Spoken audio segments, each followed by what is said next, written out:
सेहत से जुड़ी हर एक चीज लोगों को होती है। सबसे पहली मतलब उनकी इम्यून सिस्टम खराब होती है। मतलब हम लोगों को जो भी बीमारी हो रही है उसके प्रति हमारी बॉडी कैसे रिएक्ट कर रही है उसको हम लोग यूजुअली इम्यूनिटी बोलते हैं। तो पहली बात तो इनकी इम्यूनिटी खराब हो जाती है। उससे ज्यादा उनको इन्फेक्शंस बहुत ज्यादा होते हैं। जैसे हम लोग यूजुअली बोलते हैं वायरल इन्फेक्शन हो गया, तो वायरल इन्फेक्शन क्या है? एक बैक्टीरिया आपके बॉडी में आ रहा है और आपकी बॉडी की इम्यून सिस्टम को चेंज कर रहा है। तो ये ही आपके बॉडी में सर्दी, जुकाम, खांसी, ये सब चीजों को एक सिम्टम के तौर पे बता रहा है। उसके साथ साथ अगर देखा जाए तो इम्यूनिटी अगर खराब हो रही है तो वो डायरेक्टली आपके थायराइड को इम्पैक्ट करेगी, आपके लिवर को तकलीफ देगी। आपको सर दर्द होगा जिसकी वजह से आपका काम जो रहता है वो काम भी नहीं हो पाएगा, आपको छुट्टी लेके घर पे बैठना पड़ेगा। ये सब चीजें हो जाती है। मतलब इट इज आपकी हेल्थ, उसके साथ साथ आपका पर्सनल और प्रोफेशनल लाइफ दोनों इम्पैक्ट होता है। अगर आपको ज्यादा भूख लग रही है तो आप खा सकते हो, बट बाहर का खाना नहीं खाना है। अगर आप घर का खाना खा रहे हो तो घर का ही खा लो। और आप इसमें क्या कर सकते हो ना, आप जो भी बना रहे हो ना थोड़ा एनर्जी डेंस बनाना है।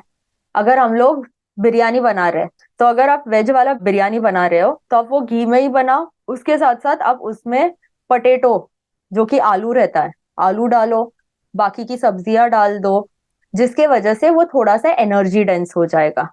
ठीक है। इसके लिए प्रोटीन्स अगर कुछ डालना है आपको तो आप उसमें थोड़े से मटर डाल सकते हो, जिससे नॉर्मल प्रोटीन तो आ जाएगा आपके बॉडी में। ऑन द अदर हैंड अगर आपने नॉनवेज का देखा तो नॉनवेज में हम लोग चिकन बिरयानी अगर बना रहे हैं तो चिकन में तो बहुत अच्छा खासा प्रोटीन है।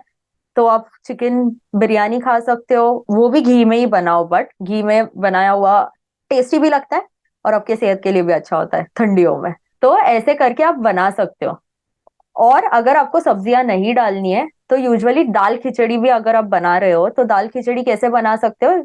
कैसे बनती है? 1 कटोरी चावल, 2 कटोरी दाल, ऐसी बनानी है। यूजुअली हमारे घर में उल्टा बनता है, 2 कटोरी चावल 1 कटोरी दाल रहती है। तो उसको बस स्विच करना है हम लोगों को, और उसमें 2 चम्मच घी डाल के खाना है। ब्रेकफास्ट में अगर आपको चाहिए तो कुछ भी आप स्टार्ट कर रहे हो तो वो प्रोटीन रिच ही स्टार्ट करना है। वेज वालों के लिए ऑप्शन ऐसे होगा कि मूंग दाल का चीला ले सकते हो आप, जिसमें प्रोटीन जाएगा। कुछ अंडे ले सकते हो आप, boiled eggs, simple boiled eggs, या फिर एग्स के बने हुए अलग अलग रेसिपीज। कुछ नहीं तो आप चिकन का भी कुछ बना के खा सकते हो, जैसे कि चिकन कीमा बनाया आपने, वैसे आप बना के खा सकते हो ब्रेकफास्ट में। उसके अलावा आपको चाहिए तो साउथ इंडियन फूड्स जो रहते हैं, जैसे कि फर्मेंट किए हुए इडली हुई, डोसा, ये सब बैटर्स बना के भी आप खा सकते हो। अगर मैं बात करूँ साउथ इंडियन फूड्स की तो अभी इडली में तो प्रोटीन बहुत कम आएगा, है ना, क्योंकि हम लोग सिर्फ उड़द दाल डालते हैं उसमें। तो उसके साथ साथ आप सांबर, जो भी सांबर बना रहे हो आप उसमें दाल ज्यादा गाढ़ी वाली दाल बना लो, और उसमें 2 कटोरी दाल लेनी है। अगर 2 इडली ले रहे हो तो 2 कटोरी दाल और 1 कटोरी कोकोनट वाली चटनी लेनी है। तो इससे क्या होगा, आपका पेट भी अच्छा रहेगा, आपको फिलिंग भी होगा, एंड आपके बॉडी को प्रोटीन भी मिल रहा है, फाइबर भी मिल रहा है, और कार्ब्स भी मिल रहे हैं। वैसे अगर देखा जाए तो लंच में अभी ब्रंच, ब्रंच तो ये हो सकता है। ब्रंच इज हैवी, 2 इडली के बदले 4 इडली खा लो। अगर आपको और भूख लग रही है तो 6 खा लो। बस 2 इडली के लिए 2 बोल सांबर बोल रही हूँ मैं।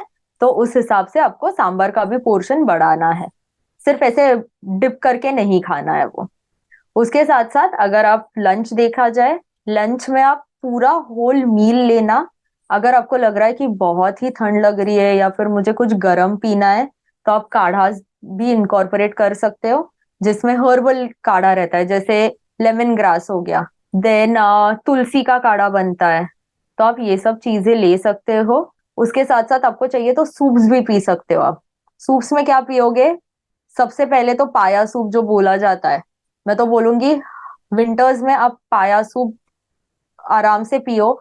2 कप भी पिया तो भी चलेगा, कोई दिक्कत नहीं आएगी, क्योंकि वो आपके बॉडी को बहुत जरूरी रहता है अगर आपको आपकी इम्यूनिटी बढ़ानी है तो। वेज वालों के लिए ऑप्शन क्या रहेगा, तो टोमेटो का सूप बना सकते हैं। तो ये सब चीजें बना के आप वैसे ले सकते हो। लंच और डिनर, मोस्टली अगर डिनर देखा जाए तो डिनर थोड़ा सा कम हैवी रखो, लंच आप पूरा लंच ले सकते हो। बस सैलेड्स यूजुअली लोग नहीं खा पाते क्योंकि फिर उनको लगता है कि बहुत ठंडा लग रहा है। जो भी कुकुम्बर्स रहते हैं उसका सेवन थोड़ा सा कम कर सकते हो, क्योंकि फिर कुछ कुछ लोगों को गले में तकलीफ होती है, जिसको सोर थ्रोट भी हो सकता है उससे, तो हम लोग वो भी अवॉइड करेंगे। इसके साथ साथ आप हल्दी का पानी, जिसमें आप एक चुटकी भर दालचीनी डाल के पी सकते हो, ये सुबह उठते ही गर्म पानी में पी लेना, जिससे आपको एंटी इन्फ्लेमेटरी, जिससे आपके बॉडी में की सूजन कम हो जाएगी। तो हल्दी का पानी हो गया, दालचीनी का पानी हो गया, ये आप सुबह ले सकते हो। इन बिटवीन अगर आपको चाहिए तो जो भी सीजनल फ्रूट्स है वो ले लेना। जिनकी इम्यूनिटी कम है उनको बेसिकली खुद की बॉडी को परखना चाहिए। जैसे कि अगर धूल की एलर्जी है, मुझे कभी कभी अगर मैं धूल बहुत ज्यादा रहेगी मेरे आसपास तो मुझे छींके चालू हो जाती है। तो आप लोगों को देखना पड़ेगा कि वो क्यों हो रहा है, उसके ट्रिगर पॉइंट्स क्या है। और इम्यूनिटी बढ़ाने के लिए मैं तो बोलूंगी जिंक लेना बहुत इंपॉर्टेंट है। तो आप जिंक, जिसका अच्छे खासे कॉपर के साथ रेशो में रहेगा, वो जिंक और कॉपर का रेशो आपको लेना है। उसके साथ साथ आपको बी कॉम्प्लेक्स भी लेना है, क्योंकि बी कॉम्प्लेक्स बहुत इंपॉर्टेंट रहता है आपके बॉडी में। ज्यादा करके अगर आपकी बॉडी कुछ सिम्टम्स बता रही है तो डायरेक्टली जाके आप गोलियां मत ले लो, जो भी पैरासिटामोल रहेगा, एंटीबायोटिक रहेगा, क्योंकि आपकी बॉडी खुद उसके वो फाइट कर सकती है। अननेसेसरी वो गोलियां लेके आप आपकी बॉडी के सिम्टम्स को दबा रहे हो, जिसकी वजह से आपकी इम्यूनिटी भी दबी हुई है। सो जिंक, बी कॉम्प्लेक्स हो गया, ये दो बहुत इंपॉर्टेंट है जब आपको कुछ भी तकलीफ होती है तो।